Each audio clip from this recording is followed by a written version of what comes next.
Hi friends, ഞാൻ എൻ്റെ ലൈഫിൽ ഇന്ന് വരെ കഴിച്ചിട്ടില്ലാത്തതും അതേപോലെ തന്നെ ഞാൻ ഉണ്ടാക്കി നോക്കിയിട്ടില്ലാത്തതുമായിട്ടുള്ള ഒരു സാധനം ഇന്ന് ട്രൈ ചെയ്ത് നോക്കുകയാണ്. നമ്മളിപ്പോൾ മൈസൂരാണുള്ളത്. അപ്പോൾ കർണാടകയിലായിട്ട് ഇതുവരെയും നമ്മൾ ഈ റാഗി മുദ്ദ അത് ട്രൈ ചെയ്തില്ല, അത് മോശമല്ലേ എന്ന് വിചാരിച്ച് അപ്പോൾ അത് ട്രൈ ചെയ്ത് നോക്കുകയാണ്. അതിന് വേണ്ടിയിട്ട് കുറച്ച് റാഗിപ്പൊടി എടുത്തിട്ട് അതിലേക്ക് കുറച്ച് വെള്ളം ഒഴിച്ചിട്ട് ഇതുപോലെ ഞാൻ കുറച്ച് കട്ടിയുള്ള പാത്രം എടുക്കാൻ വേണ്ടി കുക്കറാട്ടോ എടുത്തിട്ടുള്ളത്.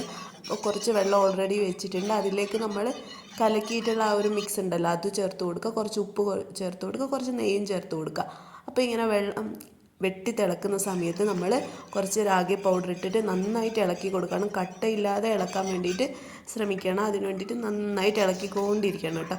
ഇളക്കൽ ഒരു പാട് പിടിച്ച പണി തന്നെയായിരുന്നു കേട്ടോ. ഞാനെടുത്ത വെള്ളം കൂടുതലായിട്ടോ എന്താണെന്ന് എനിക്ക് അറിയില്ല. സംഭവം ഇങ്ങനെയാണോ കറക്റ്റ് ഉണ്ടാവുകയെന്നും അറിയില്ല.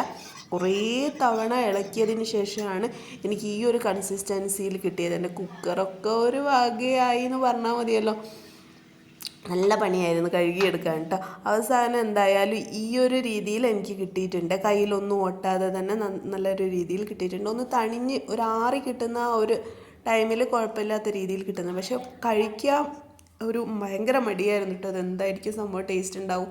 നമ്മൾ വീഡിയോസ് കാണുന്നുണ്ട്. പിന്നെ ഹസ്ബൻഡൊക്കെ പുറത്ത് പോകുമ്പോൾ അവർ കഴിച്ചിട്ടുണ്ട്, അവർക്ക് നല്ല ടേസ്റ്റാണ് മട്ടൻ കറീൻ്റെ കൂടെയൊക്കെ എന്ന് പറഞ്ഞ്. അപ്പോൾ ഞങ്ങൾ ചിക്കൻ കറീൻ്റെ കൂടെ കേട്ടോ അപ്പോൾ കഴിക്കുന്നത്. ഭയങ്കര മടിച്ചിട്ടാണ് കഴിച്ചത്.